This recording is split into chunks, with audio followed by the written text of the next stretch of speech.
Good evening, ladies and gentlemen, and welcome to the Washington County Personnel Committee meeting.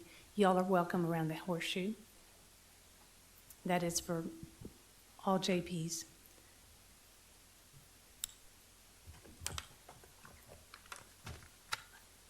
Today, I've asked Justice Chandra Washington if she would honor us by leading the prayer and the pledge.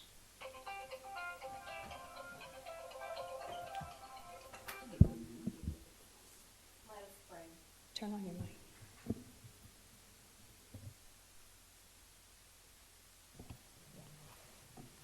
Let us pray. Heavenly Father, we thank you for allowing us to meet safely together as the Personnel Committee. We ask for your blessings, your guidance in helping us to conduct the business matters at hand. Lord, we ask you to show us clearly how to conduct our business with the spirit of joy and enthusiasm and excellence in respect and love. This we pray. Amen. I pledge allegiance to the flag of the United States of America and to the republic for which it stands, one nation, under God, indivisible, with liberty and justice for all.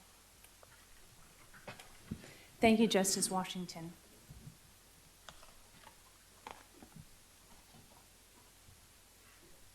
Are there any changes to the agenda? If not, I will entertain a motion to approve and adopt the agenda. I move to adopt the agenda. Second. I have a motion and a second. All in favor? Aye. All opposed? Thank you. Item number 4 is the chairman's report. I would like to thank Vice Chairman Pond for chairing last month's committee meeting while I was out. I was under the weather for a while, and I want to say thank you for doing an excellent job. Secondly, I'm going to, by way of review my objectives, vision, mission, and goal.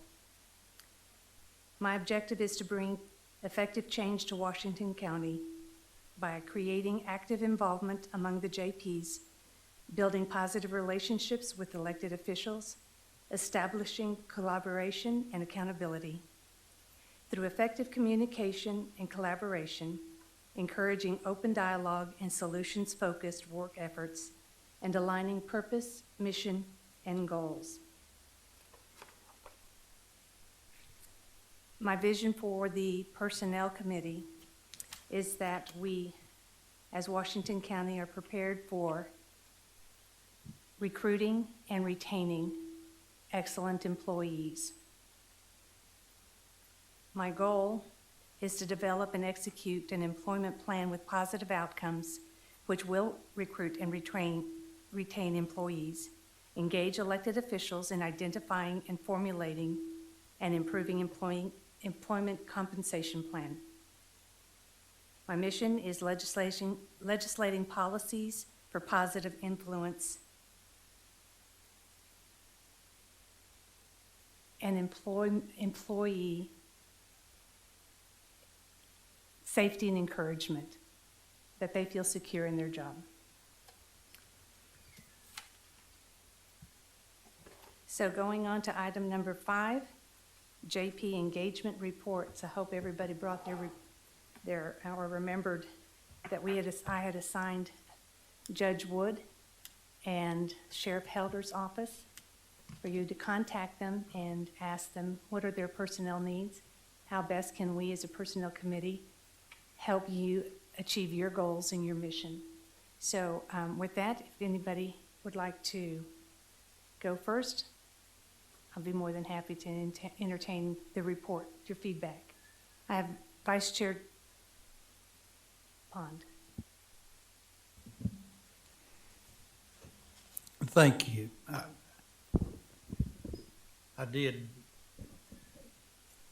I did have a visit with some of the deputies 2 or 3 times at the Sheriff's Department, and one of the things that comes to mind that's more visible than others is as things open back up in the public,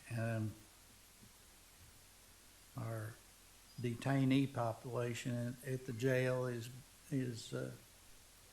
coming back to its original overcrowd, maybe not as bad as it was. But one of the issues there is a thing that we had before that not only helped the employees, but it helped the detainees themselves. We had a work release facility and program, and because of the COVID epidemic, that work release program went away because they had an urgent need for that facility to be used for quarantine. And it was very effective as a quarantine facility, but at the same time, it puts undue hardship on some of the detainees who were able to possibly hold down a job or work outside some while they were doing their time in the jail. And we, as far as I can see, we don't need to carry on leaving those folks out who could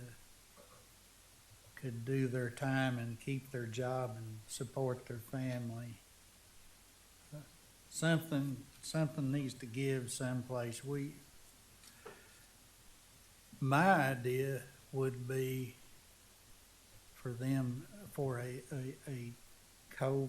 quarantine facility to be constructed so we could have back our work release program, which provides quite a lot of service to the community. And like I said, it helps some of these detainees maybe account for themselves, and it's a little bit of a rehab program. Would their staffing increase?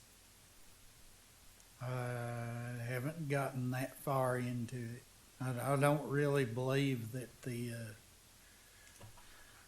work release program, I don't think they laid anybody off when they shut down their work release. I don't know about that part. Thank you. Thank you. Thank you, Justice Bond. Do I have anybody else that would like to comment? I have Justice Roberts. Dennis. I like that, Justice Roberts. That sounds more important. Thank you, Madam Chairman. I got to visit with Sheriff Elder some time back. It seems like so long now, I'll probably forget much of what he said, but I can be real accurate and say it this way. Please support our step plan. And that was the main concern that he had, was take care of his employees. And so also visited with Judge Wood, and he did tell me that he liked the merit-based way of giving raises, and he hoped that we would take care of our employees, the Washington County employees, and he was all for them to have raises, but also wanted us to look at the merit way. Not part of the homework assignment, I went ahead and visited with the retired Fayetteville Police Department. Of course, it happened to be at church, so had him cornered, or maybe he had me cornered, I'm not sure which, but I asked him what he thought about it, and he said, well, based on his experience where he had worked, he did not like the merit increase and saw it abused quite a bit. And so I asked for further detail on that, and he said, well, you know, a supervisor can't help but be a little bit prejudiced on who's working for him at times, and he'd seen it abused and was concerned about that. So I asked him because I thought he'd have a lot of experience and a lot of knowledge about it, and so I asked, and he told me. So anyway, so I'm not sure which is the right way to go, but anyway, those were some of the comments I got. Thank you. Thank you, Justice Dennis. Is there anybody else that would like to share? I have Justice Rio Stafford. Yes, thank you, Madam Chair. So Sheriff Helder and I kept playing phone tag with each other for a couple months, yeah. But I eventually got some details from him. According to Sheriff Helder, he's not necessarily asking for any additional personnel for this year. He did mention there were some slots that were frozen that had previously been approved by previous quorum courts in intake and release. And he mentioned if the courts open up at some point when the numbers are justified, he may need to come back to the quorum court to talk about getting them filled. Sheriff Helder said that he told the court previously that he would do that before just filling those positions, and that he wants to honor that.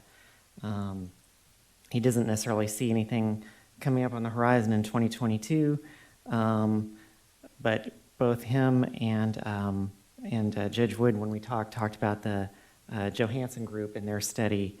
Apparently, it's time to get a reappraisal of the STEP plan. The Sheriff's Department STEP plan is set aside differently from the other county employees, and he mentioned wanting to kind of put the Washington County Sheriff's Department on par with Fayetteville PD in terms of pay of folks who work in the enforcement division. Looking over at Judge Wood, we talked, it was almost 2 months ago now, so I kind of have to think back about what we talked about. Judge Wood, actually, I want to thank him for taking, he spent quite a bit of time on the phone with me, just sort of going through all the different departments that are under his purview. I feel like we spent almost like 2 hours on the phone, really thorough. Like I said, he also talked about the Johansson Group and their study, that we may be behind the market in pay grades, and he mentioned that it's been about 5 years since those pay grades were adjusted, so that could potentially be something to look at in terms of employee pay where we're at. He did mention the merit-based thing to me, and that would be something that the quorum court would need to decide to continue on the STEP plan or move to merit or some combination. So that might be something that comes across this committee and the full quorum court's radar screen coming up. I think that's about it, actually. Thank you. Thank you. Is there anybody else that would like to share? Okay, thank you. Thank you all for your report. And while we're here for this month, May, we have, I believe, the assessor, Russell Hill, the treasurer, Bobby Hill. That will be really easy and quick. And Kyle Sylvester, our circuit clerk. If you could engage them and ask them what their personnel needs are and how we, as a personnel committee, can best support them in identifying their needs, any ideas on employment, and how can we build a good relationship with them, building bridges of trust. Okay, thank you, JPs, for your engagement. All right, item number 6 is review Washington County's job evaluation program, the 2016 formulation of salary policies range. And JP Rio Stafford, you talked about that. And yes, that is on the agenda. And as the rest of the JPs can see, that range has not been increased since 2016. And what we're looking at are the minimum grades or minimum hourly wage. Let me see if that's the same thing that you all have on the agenda package. Okay, I see.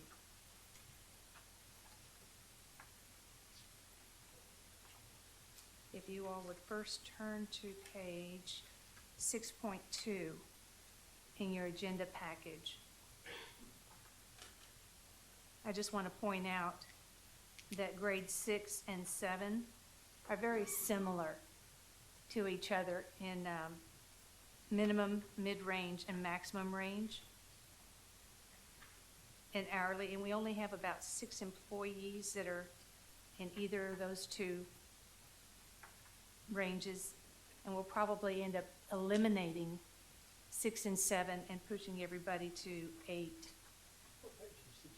It's on page 13. You're welcome. And the reason I brought that up first before we look at the evaluation that Mr. Johansson presented us with last year is because our minimum wage right now for the state of Arkansas is $11 an hour. I do believe that 2022 there will not be another increase. I thought there was to $12 an hour, but I don't think the voters voted that far out. I think it stops at where it is right now. So that being said, the minimum on grade number 6 is $11.08. And that was back in 2016. So that's why I wanted us to look at that and just to get some context to why this range needs to be brought up to current market values. So if we'll go back to what Blair Johansson showed us, the Washington County Employee Compensation Plan for 2021 budget. This was last year. What the JPs looked at, the information, and you can see salary adjustments, the actuals, the means for 2020. And it goes on the regional salary adjustments and the COLAs and merit, and then the participants.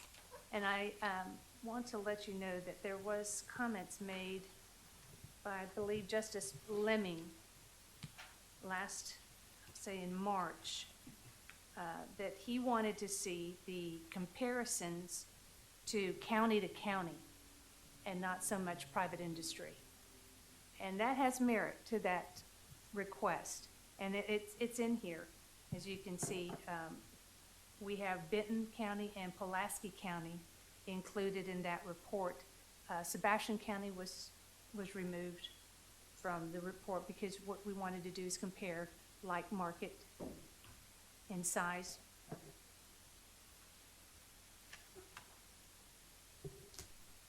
But we also have to look at private industry because when it comes to the roads department, you have private contractors that work out, and not to plug anybody, but you have Sweetser Construction that does roads.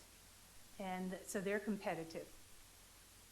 And we need to look at who is our competition, not just the counties. Yes, look at the counties, what is the other counties paying, but also look at what private industry is paying. And on page, let's see, 7, you can see that the Washington County scattered graph of actual pay. And this is where a lot of us were kind of surprised at 54% range, mid-rate, and then there was those below the range.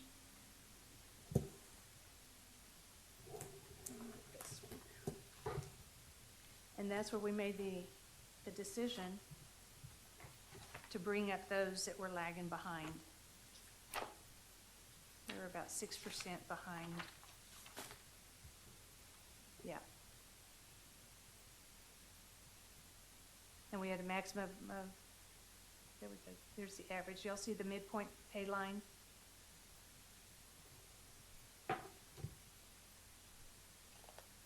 And trying to bring up those employees is what we try to do with the pay raises, to bring them up to mid-range. Now, the market variances on page 8 of their report, which is the next one, you'll see where we compared to Benton County and Pulaski County. In variances, titles,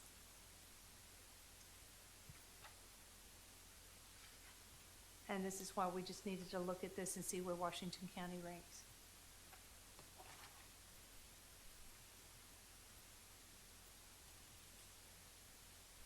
The next page, on page 9, you'll see where Washington County market pay variance summary for the past 10 years. And the variance in pay averages, in 2011, 12, 13, county government will always lag about 3.5% to 4% behind private industry. It'd be nice to keep it about 3% below for recruitment and retention purposes. And you can see where we really fell behind in 2016. And we made up some ground in 2017, 2018, but then 2020 hit. And then we went back down to 6.88% below. Okay. So, on page 10, the 2020 pay study adjustment recommendations for the 2021 budget. These were the recommendations that he made.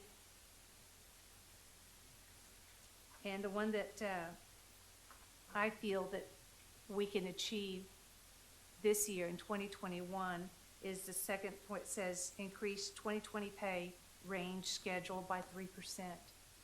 If we can move that variance up 3% in 2021, we'll be able to catch up.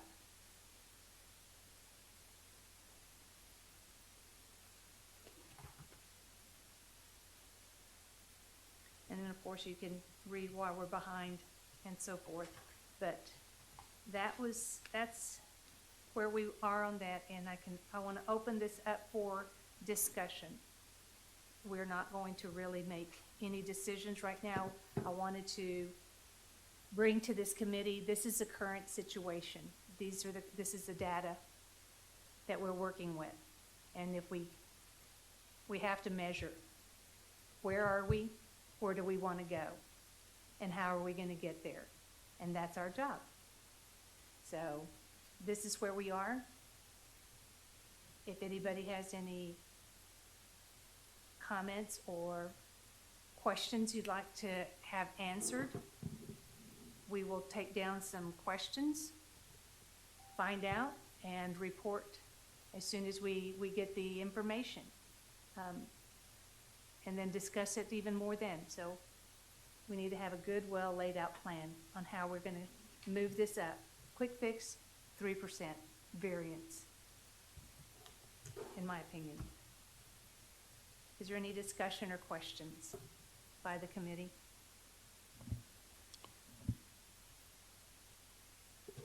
I know it's a lot to digest. Go ahead, Justice Dennis. I guess because I'm older, I've noticed this, but once you get behind, you're always behind. You never catch back up.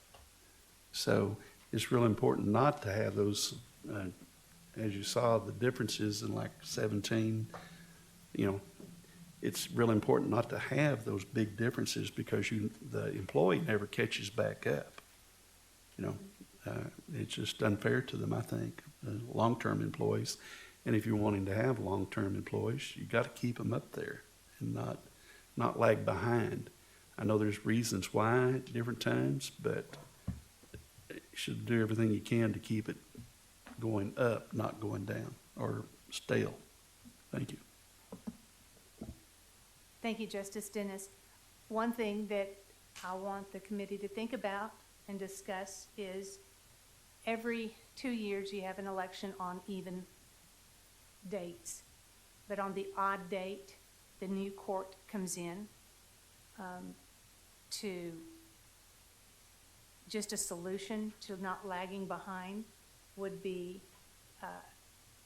passing or submitting an ordinance to the quorum court saying every odd year, 2 years, have them look at the range and see where we are, not legislating that a mandatory increase, because I like what Justice Madison once told me. She goes, you cannot legislate something and make the other court enforce it.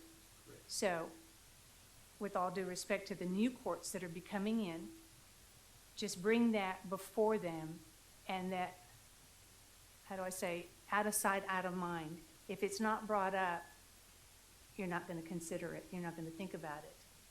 So if we can, that's a possible solution to every odd year, bring it up for discussion that we do not want to lag behind, therefore consider increasing the pay range. Is that what I'm hearing you say? Yes. Okay. Anybody else? Sorry, wrong button. Yeah, I've talked about this before. I definitely think that, as we move out of COVID and the economy gradually starts coming back, people are going to have options. We know that, we've heard anecdotally about in our community about and across the nation really about jobs that are going unfilled. And so, people are going to be, open to being recruited away from the county if they feel that they can get a better deal somewhere else. Obviously, with government, one thing is that, sometimes folks get, good benefits or, sometimes better benefits than in the private sector, but benefits don't always put food on the table for people. So I think it is in the county's interest for, not only employee retention, but also, attracting good folks to work for the county, to get caught up and to stay caught up. So I'm definitely in favor of, figuring out some way to do that, as we move, closer to the end of the year where we do our, start our budget process, really keeping, employee pay top of mind in that and figuring out a way for us to, get back to where we need to be in terms of that. So it's kind of my thoughts. Any other discussion on maybe another solution? That's just one, but the general idea is staying on top of it. And what is the best way to do that? What would be the best plan to stay on top of that? Is it an ordinance, to bring it before the committee and it just comes up? And other solutions? So think about that and see what the best way we can bring this up and not lag behind. I have J.P. Washington. Yes, I have a question. So I'm reading this, that the recommendation is no base pay increases. And I understand the rationale why, because if you did, then the base is going to be outside or above the pay grade maximum. But what do we think that it's going to do to our employee morale if they get a one-time bonus check, knowing that some people are getting a 3% raise and others are not?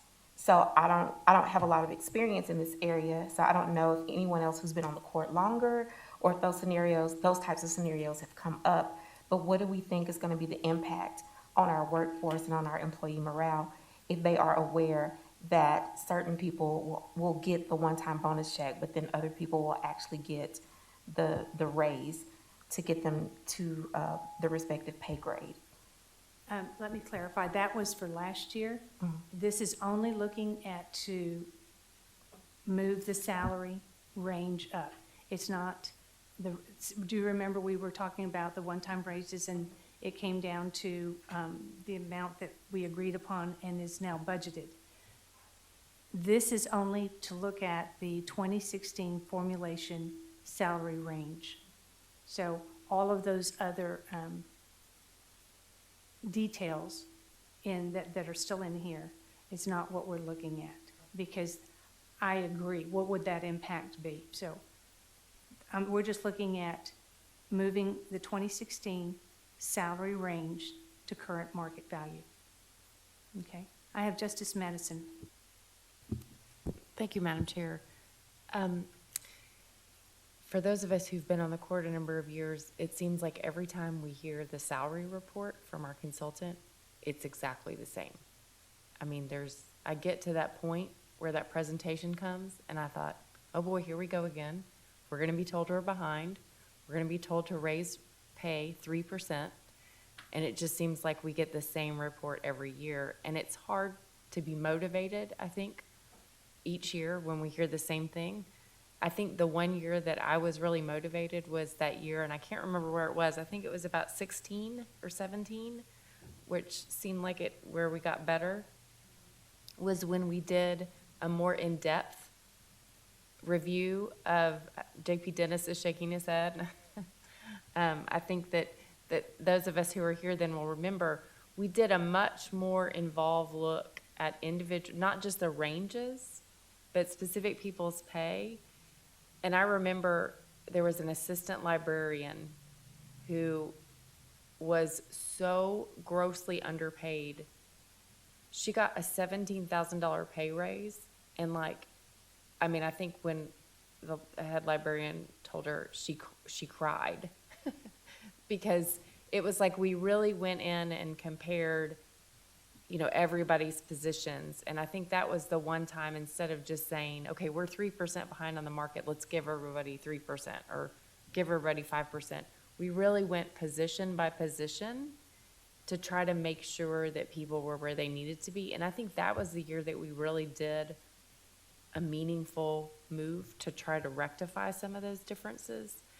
And it was a lot of work, but given that this committee is looking at these issues so early, it seems like we might have more time to do that. I just thought that was the year that it was the most meaningful change we could make, and it made the most impact for me as someone voting on it, to say, this is not just, hey, we're behind in the market, give everybody 1%. This was, this person that's in this position at the road department is underpaid. So you're not just talking about salary range, you're also talking about regrading positions? That could be part of it, I think. Okay. I don't know. I think our grades stay pretty true, but I think where someone is in the range, and the ranges, I know that some of our changes in the ranges have been kind of robotic. It's let's raise them all, just like giving everybody a 3% raise, and we've just sort of methodically raised them in a step fashion, instead of saying, okay, for these people and, grade XYZ at the road department, this is what APAC is paying. A reevaluation of, I don't know that it necessarily involves regrading, maybe, because that's more of a job evaluation process. But one other thing I'll offer to the committee and really to the county as a whole. So in my work as an employment lawyer, I'm starting to do pay equity assessments. And it's a really cool tool. I would be happy to provide a demo for you all. And I'm not trying to sell it. I would do it pro bono. But we can take all the pay and put it into a system and find out if we have any discrepancies based on gender or racial category.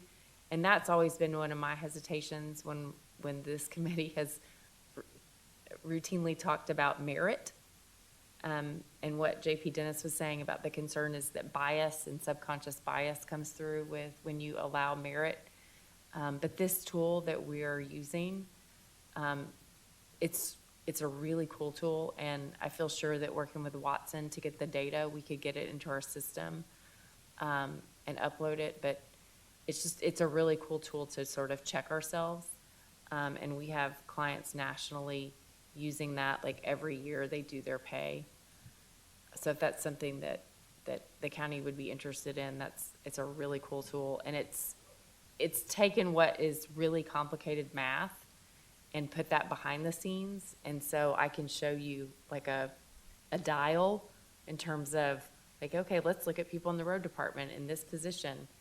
Is there I think they're all men at the road department, but anyway, I just say that if we want to move to talking about merit, I think we have to be very mindful of what that means in terms of equity. And that's the same as when you look at market influences. So anyway, I'll let you talk. Thank you. I know that our assessor, Russell Hill, has a great model to overcome that bias with the merit system. It's pretty fair, and it takes out the discrimination factor, and it's based on employee. So I think, to your point, Justice Madison, let me back up a little bit. Thank you. That sounds very good, and I would like to engage that information more, if we could. Whenever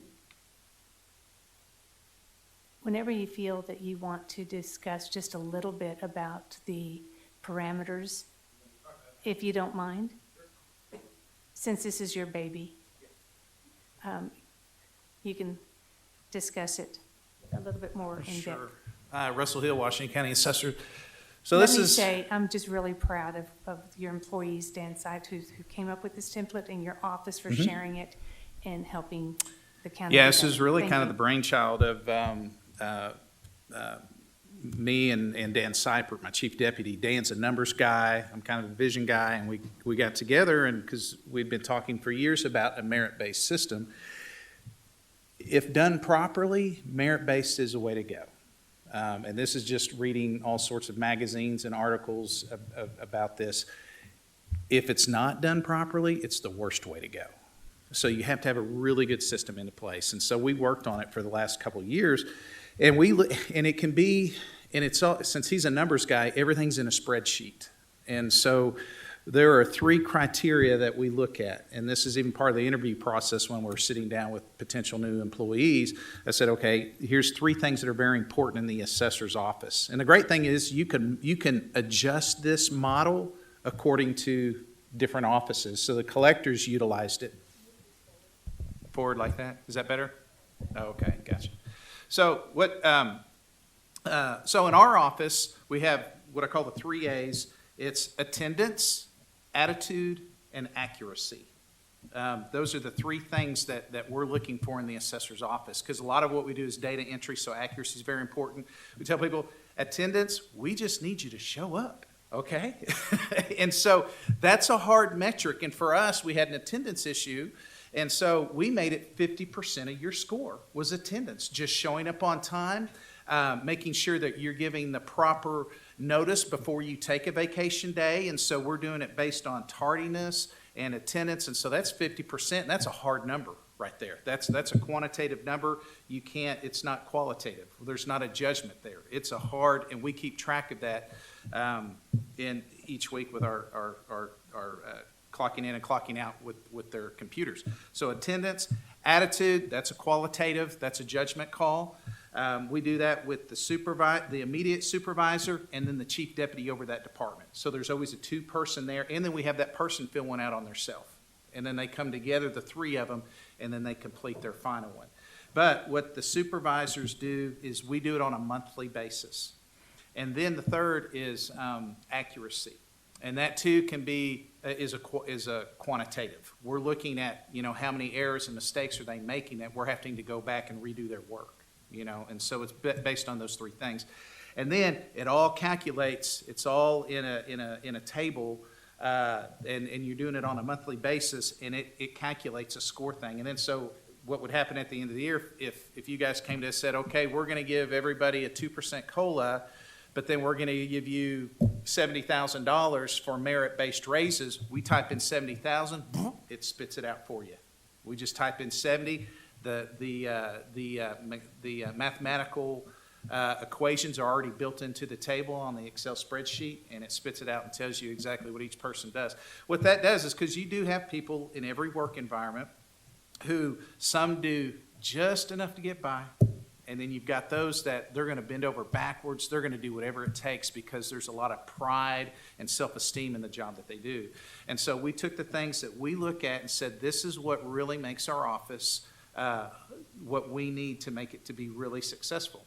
And so those are the metrics that we put in. So that way we are inspecting what we expect out of our people. And then we want to make sure that those that do their job at a high level get rewarded at a high level and not an equal as those that aren't doing it. So that was kind of our purpose behind it.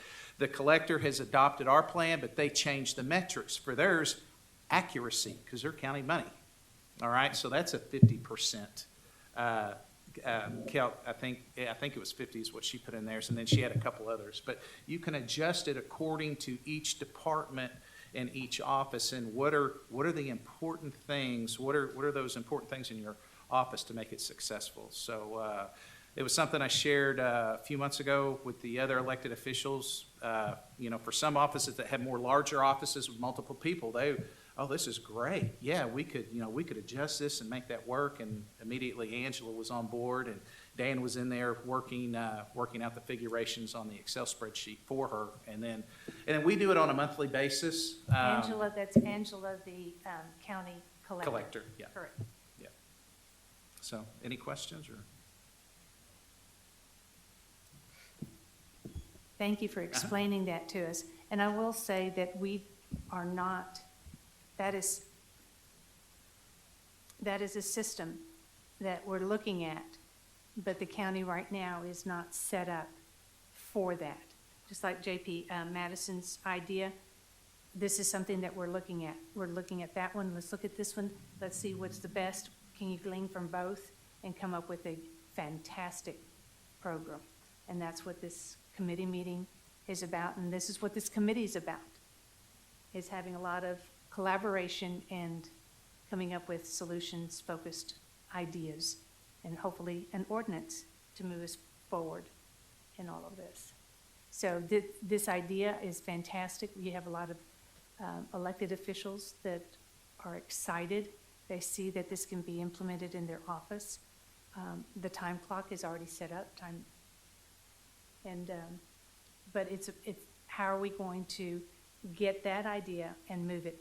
I would say it's going to take us about a year to work out all of those details. So maybe by 2022, we'll have something along those lines. But for 2021, and I understand Justice Madison's comments, and we need to look at them, but we also, to help the salary, to move it to 2021 market value, the 3% increase would help move everybody up, and we wouldn't lag behind. But we do need to come up with a solution. But that would be a good solution for 2021. If there's another one, that would be good. Is there any other discussion on this? It's a lot of information to take in, and I want to encourage all of you to look at it, think about it, and as you engage our other elected officials, ask them. Maybe they have ideas, maybe they have solutions that they would like to see implemented, and how can we best work together as a team and come up with a well laid out plan. Okay. Item number 7, we have elected officials personnel engagement for May. Once again, it is Treasurer Bobby Hill, Circuit Clerk Kyle Sylvester, and Assessor Russell Hill. We have all three of them in the gallery. If you all would prefer, I don't know, just meetings on the phone? Schedule, pardon? I guess I thought we were on the agenda, so I might come with you. Oh, you did? They don't make me up outside. Oh, no. Well, while you're here, okay, we're just going to take the treasurer, Bobby Hill, if you'll come to the hot seat.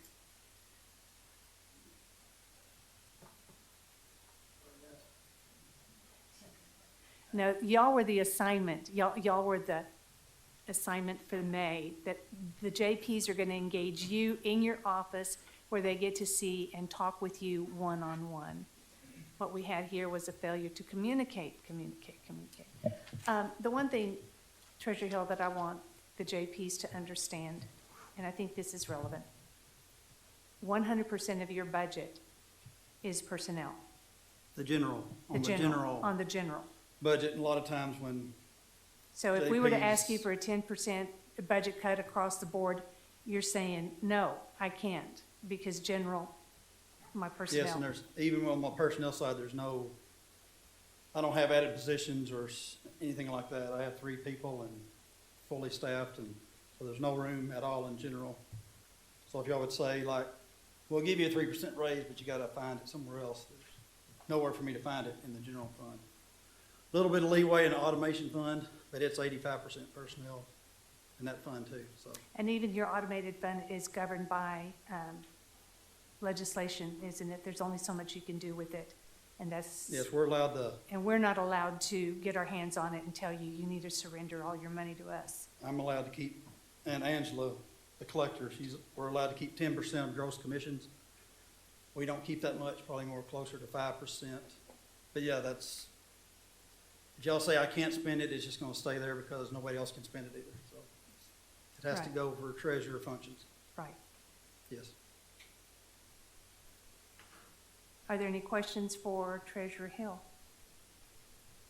About the, How can we best support you and your staff with personnel? well, they say something about the merit. I agree 100%. It should be merit. Now, I will say that it probably won't happen in my office because I have three ladies in there and we have a tiny office and everybody looks at each other. And just by the nature of the business, everybody knows what everybody makes. So I don't really need that kind of strife in my office. So while I agree with the merit system 100%, I probably won't abide by it. So, but anyway, that's just. Then personnel needs, long-term, short-term, and I came in 1997 as an employee of the treasurer's office. We had 3 employees and a treasurer, and when I retire, we'll have 3 employees and a treasurer, so. Not growing government. But I appreciate the raises, like every year y'all give employees. And that's not everything as far as maintaining employee morale, but that's a big part of it. So Oh, certainly. keep the raises coming. Turnover in your office, is there a lot of turnover? Or they're pretty Rarely. satisfied? I'm going through it right now, but that's the first time since I've been treasurer that Really? anybody's left. So it's just that I'm a great boss. I know. That's what everybody says. Got anybody got any questions? Anybody else? Is there any questions for Treasurer Hill? Okay, check. Y'all got that one done. Thank you. Thank you. All right, might as well. Circuit Clerk Sylvester, we're doing your homework here. I guess I ought to thank you, Treasurer Hill, for bringing everybody in, all your cohorts. He's still gonna get the. Thank you for being here, and the number one question is, how can we as a personnel committee best support you in your office and personnel needs? Well, I think that, all the discussion that everybody's had tonight, talking about the different types of analysis for where the county is at. Definitely by, adjusting the pay schedule to current date, besides, being 5 years ago, would make a remarkable difference. You talked about 3%, increase. One thing you do have to remember also is as time marches on, you're going to look at all of the other entities around Northwest Arkansas and the entire state that's going to adjust too. So even if you adjust 3%, you're still 3% behind. So I know that, and Justice Madison was here when this happened.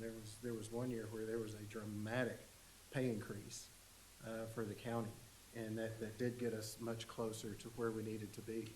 And it cost a lot of money, but that was several years ago, and we're kind of right back to where we were. And so, when you look at the budget time, and when you look at how the county is doing financially, a lot of times people forget that the quality of services that the county gives are because of the employees. And I'm all about saving money. I've cut my budget dramatically over the last 9 years that I've been in office. Especially last year, we have very much so learned to do more with less personnel. And I feel that for, 2021 and onward, I'll be the first one to say, I got an office full of rock stars. They have stepped up and covered spots that are vacant. I still have 3 vacancies right now. But these people are covering the bases and doing a fantastic job. But that also leads to a lot of stress.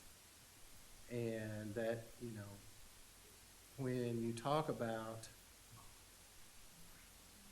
giving small incremental pay raises, I totally am appreciative of that. I know that they are too. I had a conversation with a young lady this morning. I was at a doctor's appointment. It was my nurse. And she said, well, I'll be here for 1 more week, and I'm leaving. I got a different job.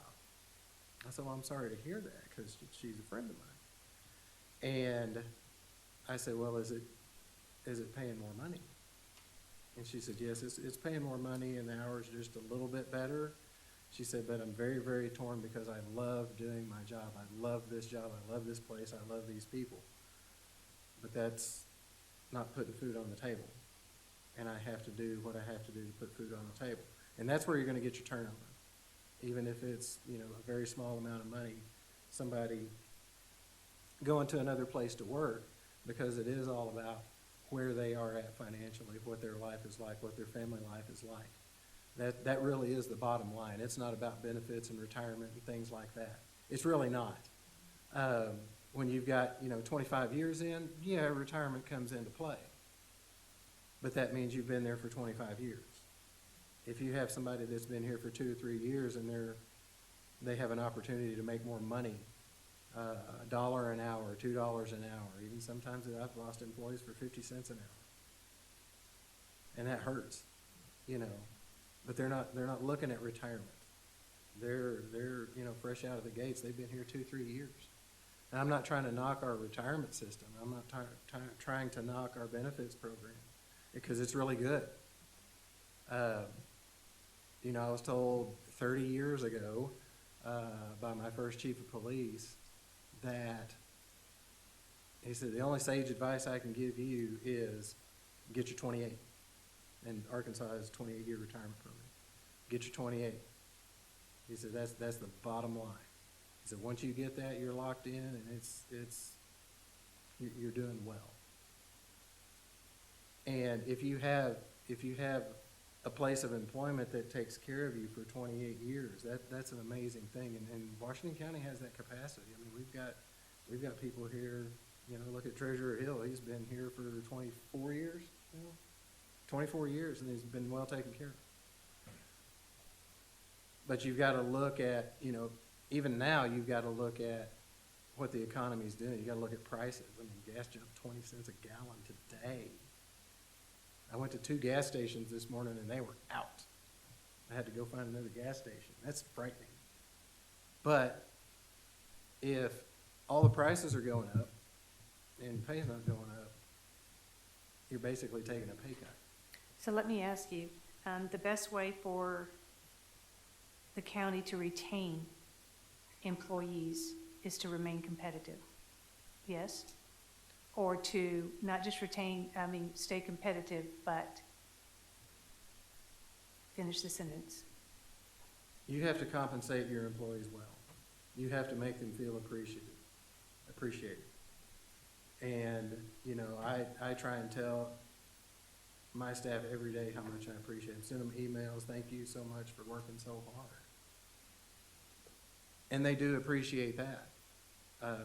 Every time I hand out pay stubs, because I do that myself, every other Friday, I hand them personally their little envelope, and I tell them thank you. And I think that, of course, anytime you have people, sometimes they're not going to be happy with it. Sometimes, well, this one's already gone, And I understand that. I cannot fix somebody's finances or how they spend their money. But what I can do is I can go to bat for them right here in this chair to the 15 people around this horseshoe and say, I hope you realize the magnitude of importance that and I can speak for my office, of the work that we do. It keeps our Washington County justice system moving. And it also keeps our real estate system moving. And they pride themselves on accuracy, and they're not, nobody's perfect. You're gonna mess up every now and then. But all last year during COVID, my people showed up every day, scared to death. But we're so essential that if we didn't come in, people couldn't buy houses. People couldn't sell their houses. People couldn't deed their property. People couldn't file court cases. People couldn't do a whole lot of things. So we're definitely essential. But if there's anything that Washington County and the Quorum Court can do for, and I can speak for all the employees, is make them feel appreciated by compensating them very fairly, competitively, but also look at what they do and their loyalty to Washington County, because if you don't, that loyalty can run out really, really fast. I'll ask the question, then I'll open it up to the other JPs for questioning. How well do you see the merit template that Russell Hill is proposing to everybody? Would that work in your office? I think it would. I've got a staff of 18 people now. But I'm also kind of like Treasurer Hill. All of them work at amazing capacity, and they're doing extra jobs that are outside of their, job description. I like the merit-based raises, but in my office, what it would boil down to is pretty close to everybody still getting the same thing, because they do work so hard, and we have such a great chemistry in my office. And, Treasurer Hill's right. Everybody knows what everybody makes. The county is big, but it's also small, and people talk.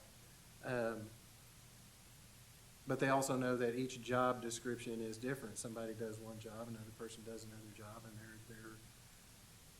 they fall in different pay categories, and they know that. So it's not a remarkable surprise that somebody may make more than somebody else, but everybody comes in, they work really, really hard. One more question. When was the last time you submitted like the salary range for your employees? I remember one time we had a conversation that you had an exceptional deputy who was outside. You couldn't pay her because she's already to the maximum quartile. And she needed to be paid more, but Pulaski was paying more, county was paying more for her position. Is there a review that you as elected officials submit that their pay range changes, so that way that's comparable to what Pulaski's making or Benton County's positions are paying? That particular position I had regraded last year, Okay, and it stayed the same. and it stayed the same? It stayed the same. According to the Johansson Group, it stayed the same. And I'm not saying it was unfair or anything like that, but I didn't put any fluff in there. I lined out exactly what that person was responsible for, what that person did on a daily basis. There's a ton. There's a ton of stuff. So if there are employees like that deputy employee who, even though you submitted a regrading for them, but it came back the same, what can we do? We can probably look at it and have a conversation with Mr. Johansson during JSAP saying, okay, let's look at this, let's look at these positions.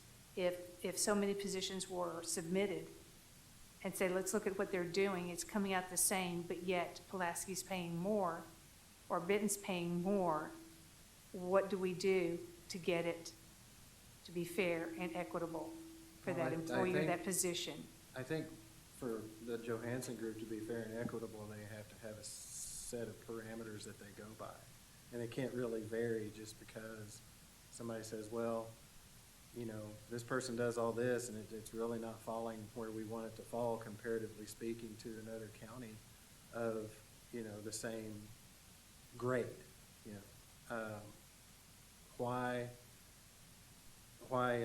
Pulaski County's position that we're talking about pays a whole lot more than what my employee makes, I don't know. I can't answer that question. I don't see But what, that's I don't something see that how we'd they like to grade find theirs, out. but I do know how Washington County does. But maybe we could find out and improve our grading system. Would that Well, be? one way to do it would to be update it to 2021. Okay. I think that would That's help what a we're lot. trying to do. I Okay. think that would help a lot. Okay. Are there any other questions for our circuit clerk? I have, Sure, thank you. And, just a follow-up question about the pay grades, and I should have asked the other folks this as well. It has been, 5 years since we adjusted the pay grades, is my understanding. And in terms of, would this help with, kind of having to come to the quorum court for adjustments and things throughout the year less often for us to get on a regular schedule to, make these adjustments to the pay grades, like, say, every other year? Well, I don't know what it would take as far as the quorum court's effort on voting, but I'm sure that adjustments are made even with the 3% COLA or whatever is normal to those pay grades each and every year. Because 2022 is going to look different than 2021. 2023 is going to look different than 2022. So I think for Washington County to be competitive, that you make those adjustments each year. You look at, you're spending money with the Johansson Group to do these analysis. Take heed to the analysis and make the adjustments, Otherwise, again, you're going to wind up 5 years later looking at something where you say, oh, we need to fix this. Thank you. are there any other questions? Thank you very much. We appreciate your time. Thank you. Now we have our assessor, Mr. Russell Hill. Just like the assessor, I'm back. Yes. The guy nobody wants to see come to your house. Oh, speaking of which, no, I'm just kidding. Yeah, right. I'd written down, we were talking about people that we've lost to different areas. I was looking at, kind of the last three of the people that we really lost that really had an impact on our office. I lost a girl to banking. I lost another one to J.B. Hunt. And then my most recent one is I lost one to the Fayetteville Boys and Girls Club. So they were all working in the office and had better opportunities or more pay. And we do have, we have a lot of folks here that are here for the insurance. We have a lot of folks here that are here for the retirement. We have really good retirement. We have very good insurance. But as was mentioned, we have seen tremendous, we just did our reappraisal in 2020. Overall, from 2015 to 2020, we saw a 48% increase in property values. And so we are, if you hear anything out there in the streets, it's affordable housing. How can people afford housing, and prices are going up? I have children that are starting to move out of the house now, and they're like, how did you guys do it? You kind of look back and go, how did we do it? I don't know, But, everything's going up. I've had to put off some construction projects. I had a couple of I'm not buying lumber right now.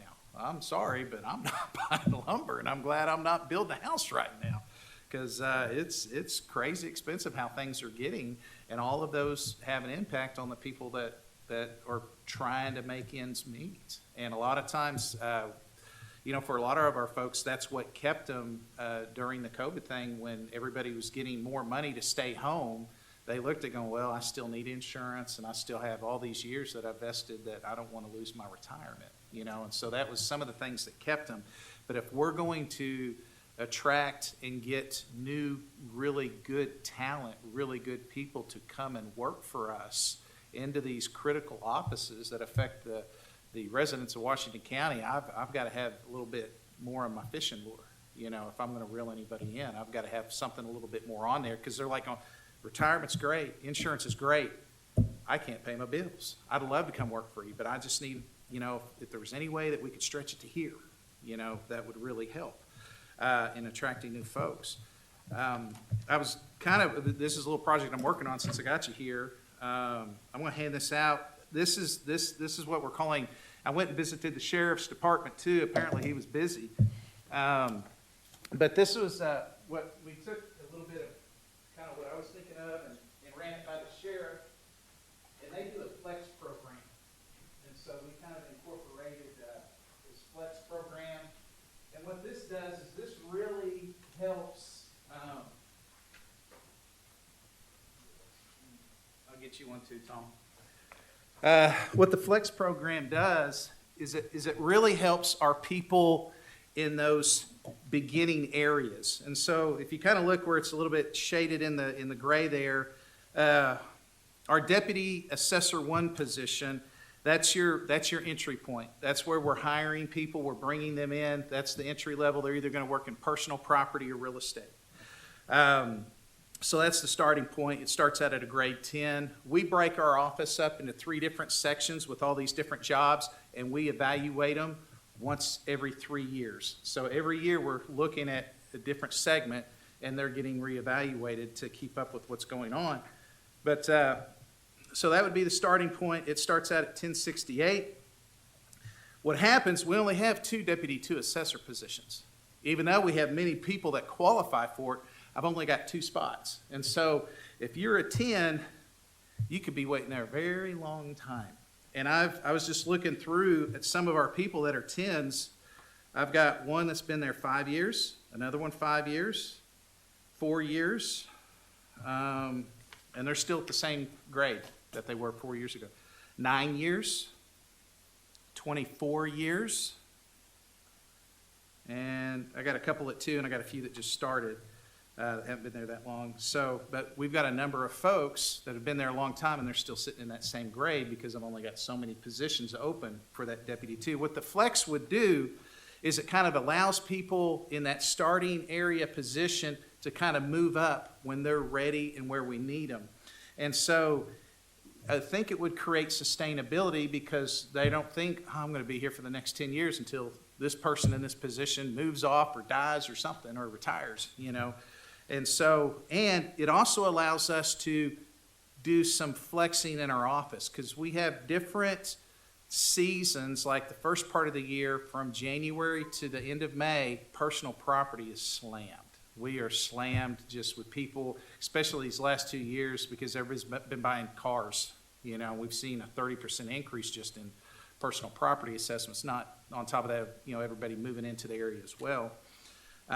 So what the flex would do is we would basically put everybody in their little individual bank account at a 14, but we would pay them at wherever they're at in the flex. But they could move up when they're ready. So they would start out at a 10.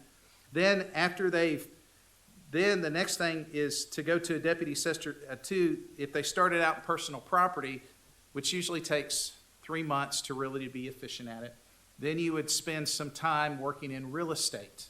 And then once you become efficient in that, then the Arkansas Assessment Coordination Department, they have classes that they're required to go to. And you have to take a test and score 70% or higher to pass. Then at that point, in about a year's time, that's when they have to take that test. And then they offer them twice, one in the beginning of the year, one at the mid-spring, and then one in the fall. And then if they pass that test and they're efficient both ones, then they would automatically move to a Deputy 2 assessor. They wouldn't have to wait for one of those 2 positions to come open. And that allows them to go, okay, hey, I've already got to move up. And they're moving up at their pace and when they're qualified for it. And then the third, Deputy 3 assessor, is they're efficient in real estate and personal property. They've passed the classes, and then they can also help out in one of these other 3 areas: business personal property, data collector, or Amendment 79 administrator. And then once they have been proficient in that, then they would move up to a Deputy 3 assessor. And so it could be anywhere from probably by that time it's probably about a 3-year process. But they've been able to move up on that instead of waiting for a position to open. We would have it labeled at that, and then as they meet those criteria, then they would move up. And I think that would help maintain sustainability. And what it allows us to do, instead of having to hire extra personal property people because we're just so busy those first 6 months and it gets really slow, we can take some of those folks and we can have them go help with real estate, because real estate starts kicking up in May, June, July, August, because people, when they move, they tend to move during the summer times. And so then we're getting more deeds that we're processing on real estate. And then business personal property kicks up in May.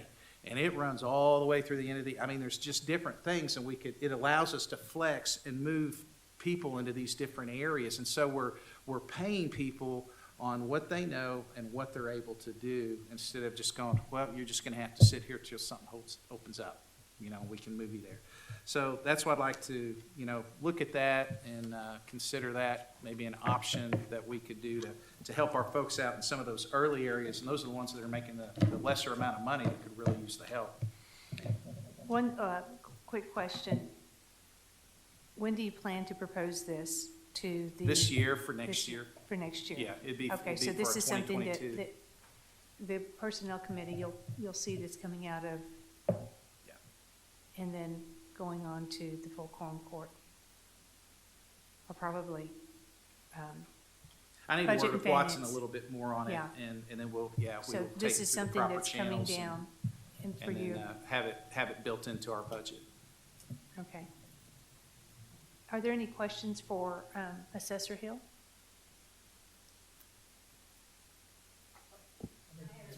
Justice, How many? turn on your mic, please. How many 10s and how many 12s and how many 14s do you have? Tens, 1, 2, 3, 4, 5, 6, 7, 8, 9, 10. I got 11 tens, 2 12s. 14s, I'd have to go through that. 1, 2, 3, 4, 5, 6, 7. 7. Okay. So the flex program then would allow them to have vertical movement without somebody leaving, basically? Correct, yeah, so what we would do, the way that it works is, I would budget everybody that's under a 14 or under would be budgeted at a 14.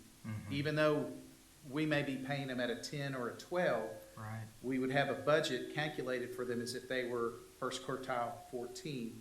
And then if sometime during that year they move up, then they move up. Whatever we don't use each quarter goes back into the county general. And again, all my budget too is that 9%. So 9% of what we don't spend goes back, and then the other goes back to the schools and the cities. Okay. Thank you. Any other comments or questions for Assessor Hill? I have Justice Real Stafford. Sure. Yeah, I know we've talked a couple different times about some of the personnel needs in your office, and I'll ask you the same question that I asked Mr. Sylvester, just out of curiosity. About how we haven't really adjusted the pay grades in 5 years. What would help you the most? I know we heard from Mr. Sylvester; he thinks maybe every year. I do remember that year, I think it was in 16, and because I had a handful of real technical people that you just can't go out and, say, come and apply. You have to have your level 4 certification with the state, and that's the toughest thing, because that's a 2-year process in itself, just doing that, if you can make it. And I had a number of folks who required level 4 certification that once that was done, it made a huge difference in where they were. Some of them jumped up several grades, and it was several dollars per hour that they received. And the gratitude that they felt was just like, wow, the county really appreciates me. They really, if they could have come up and hugged you, they would have hugged every one of you. They really did, because, they just, I think, felt a little bit like forgotten and misplaced. And so once it was like, oh, they're finally recognizing what it is we do. It made a big difference. So, I mean, what I've been doing though is we go before Johansson and we look and once every 3 years, we're looking, every job's gonna be looked at. We're not gonna go more than 3 years and have them look at it. And we started out, these grade 10s were grade 9, and then they were adjusted, going through the proper channels. We recently had business personal property was a 13, went up to a 14. And so we're trying to keep on track of it that way. But it made a huge difference. And again, I need to give more credit to Dan on that whole merit thing, because I had the vision for it, but if we didn't have his magic with the way he did the numbers on that spreadsheet, it never would have happened. And he took that to a whole new level. I'm so proud of him. And that's one guy we don't pay near enough that we need to. And he's been offered by Walmart and the state of Arkansas. So I got a lot of people knocking on his door, and I just try to keep him as happy as I can. So. Are there any other questions? Thank you so much for your time, all three of you. Y'all have a great evening, and we appreciate it. Are there any comments or questions you would like to ask and maybe have answered later? I have Justice Usry. Thank you. What we did before, I remember in 2016, we went through and we looked at all the different categories of the ranges for the different jobs to see how they matched to what was going on out in the real world, so to speak, the rest of the world. But the other thing is that I think that we should look at positions that we chronically cannot fill because of that, and maybe we need to make some adjustments there. So I know that there are several positions that these guys have open right now that they've not been able to fill. And I know that obviously the one that came up was in the JDC earlier, that, there just wasn't, the pay was so out of range to attract the people they need to do that job. And so I think that's something we should look at as we look at this whole thing. Thank you. Thank you, Justice Usry. And then we need to look at, I have it written down, open positions, and finding out why can't we fill those open positions. And JDC is a classic case. They are way underpaid. Now, one quick comment that was made from the previous meeting. I had Justice Lemming, Justice Stafford, how many employees are making $15 or less? Because I know the federal government is looking at $15 minimum wage. I have my personal sentiments on that, but anyway, there were, Watson said at audit we had 77 staff members under $15 an hour, and to raise them up to $15 an hour would cost $175,000 to move those 77 staff members to $15 an hour. Just to let you know what we're looking at in the price tag. I have mentioned this in previous years when we talk about employees and employee raises. 60% of the budget is personnel, on average, 58, 57 previous years. But on average, you have about 60% of general fund is personnel. Personnel does 100% of the job. They're the ones who do all of the work. We need to keep that in mind. And my thought processes on this is if we can stay within that 60% range with personnel, we can have a clear target, and that's one thing we haven't had in the past is exactly what is that number, and trying to figure out if we can stay within that, what was it called, a sandbox of 60% and continually move forward or increase, we won't lag behind. But that is my target. I know I'm not budget and finance, but personnel, this is the range, and we have to deal with numbers when it comes to personnel.